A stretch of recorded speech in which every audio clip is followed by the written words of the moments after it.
everyone, and welcome to Let's Play The Legend of Zelda Link's Awakening DX for the Game Boy Color.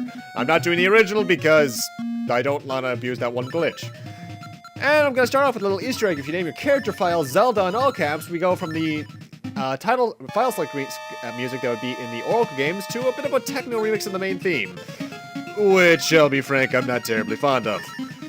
Anyway, this is actually the exact same Link from A Link to the Past. In fact, this is the direct sequel to it. So, our character name is still Link. Let's see how our adventure starts other than the intro. And we're asleep. This seems like every JRPG opening ever, doesn't it? Hello, madam. How are you? I'm Green. What a relief. I thought you'd never wake up. You were tossing and turning. What? Zelda? No, my name's Marin. You must still be feeling a little woozy. You're on Koholint Island. Okay, then.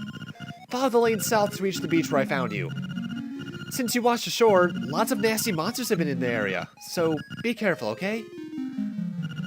Well, Link, you finally snapped out of it. Name's Terran. Hope you're feeling better.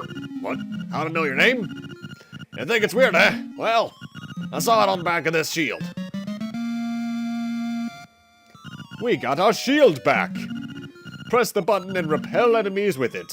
Though I'm going to immediately switch that to the A button because the shield should never be on B. That just feels wrong. And welcome to May Village, which I'm immediately going to exit because there's not much I can do here at the moment. Though there's a chain chomp, randomly enough. Ah, out of place Mario cameos. The Zelda series is known for it, isn't it? Hello, Octoroks. Bye, Octoroks. In case you're wondering why I walked onto those screens randomly enough, it's so I can get them onto my map. I forget if you can access it at this point. I know I'll be able to in a few moments, but if you press select, the map screen will be brought up. It's actually a fairly sizable map, and get out of my way, levers. Lever me alone. And Gordo's from Kirby. Okay. That looks like a pinty thing. Hoot, hoot. So you're the lad who owns the sword. Now I understand why the monsters are starting to act so violently. A courageous lad has come to wake the windfish. It is said that you cannot leave the island unless you wake the windfish. You should now go north to the mysterious forest. I will wait for you there. Ooh. And ladies and gentlemen, Bane. You found your sword! It must be yours, because it has your name engraved on it. And we get a nice little extended startup to the main theme. And with this, the game really begins, because now we can kill things. Oh, sweet 1 rupee. Yeah, it's a bit of a weird thing about Link's Awakening DX, because the original version of this was on just a normal Game Boy. It was that black and monochrome-ish green, whatever puke green that was. All the rupees were actually a shade of gray. So for DX, they changed them all into blue rupees of any value. Which is kind of odd, because A Link to the Past was out by this point. In fact, there was the Zelda game that came before this, both in timeline-wise and release. And that had each rupee color have its own value, but they changed it for here, which I find kind of odd.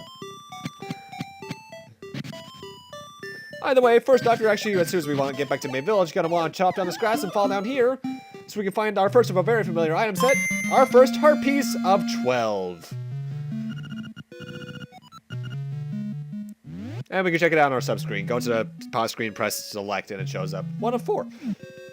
Yeah, only 12 heart pieces in this game. It's, weirdly enough, even though I think in terms of world, it's bigger than either of the Oracle games, in terms of one map screen at least. There's less stuff in it. Either way, Mysterious Forest. It's a little bit mysterious. You don't say! And that's our map screen. Looks nice, don't it? Hello again. Hoot! Oh, brave lad. On your quest to wake the dreamer. Welcome to the mysterious wood. Much of mystery you'll find on this uncharted Koholint Island. I'm afraid you may find it a trifle difficult to leave the island while the windfish naps.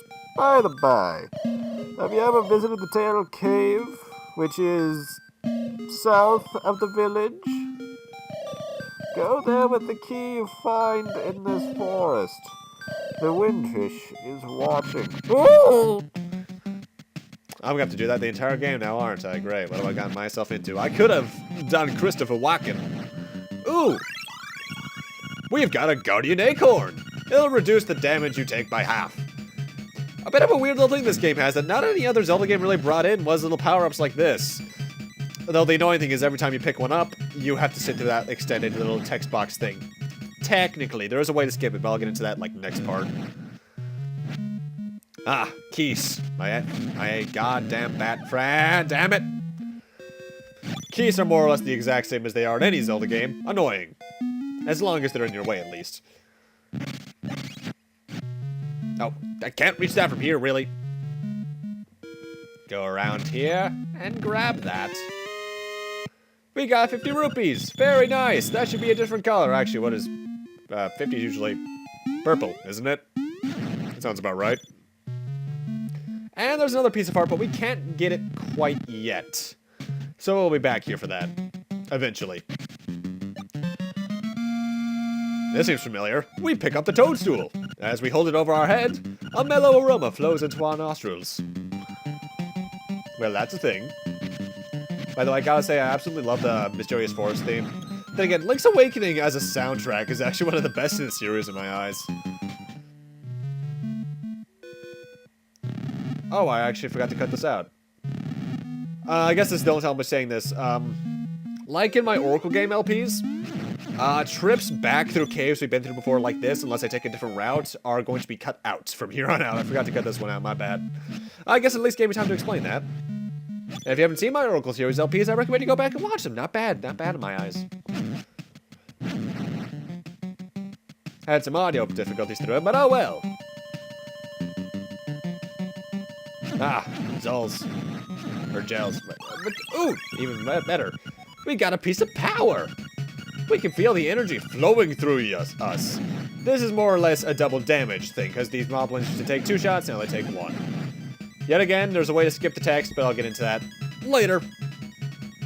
That's a buzz blob. Don't attack that.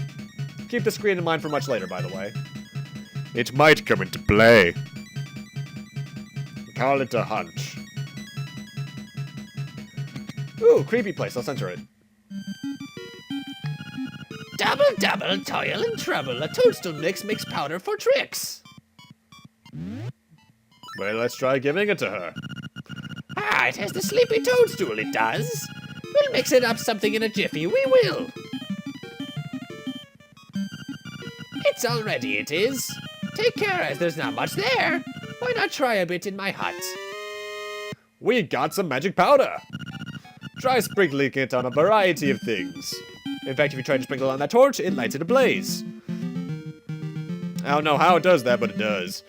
But it does actually have a different effect depending on what you sprinkle it on. Like, as I show here, it turns this buzz blob into whatever the hell that is. You can actually talk to it, if I recall correctly. Let's not do that and head back in this direction.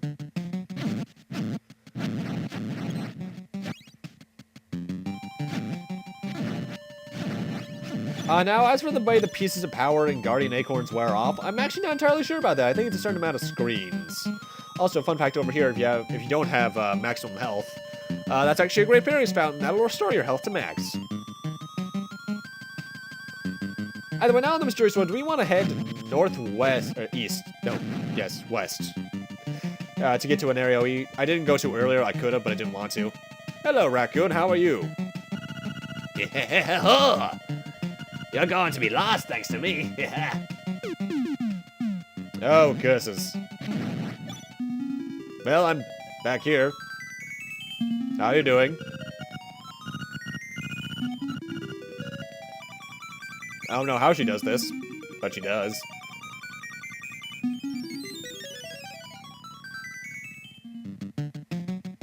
Either way, now let's head back to where that raccoon is, because I should give it a piece of my mind for sending me in a circle like that. No one can do that, aside from the main villains. Yes, spin right round in a record. I wonder if this pattern's actually randomized. The last thing I can remember was buying into a big juicy toadstool. Then I had the darndest dream. I was a raccoon. Yeah, that sounds strange, but it sure was fun. I have no words for that. That's just weird. And we've got the tail key. Now we can open the tail cave gate. Hello again, Bane. Oh, take the key and go to the tail cave.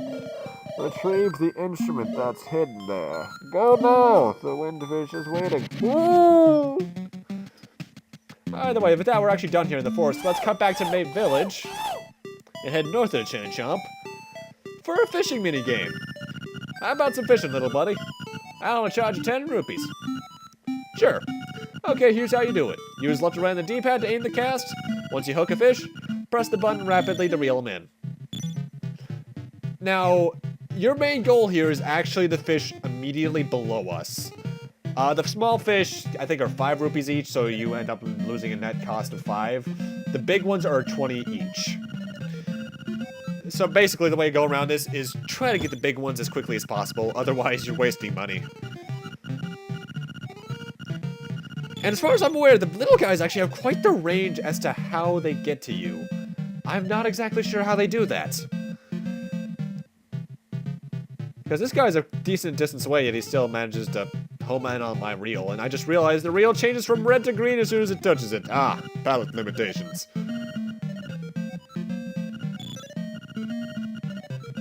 Yes, I know how to do it. Shut up. It's one of those little games that they keep on telling you the tutorial every time, even though you know it by now, and I wish you would shut up about it.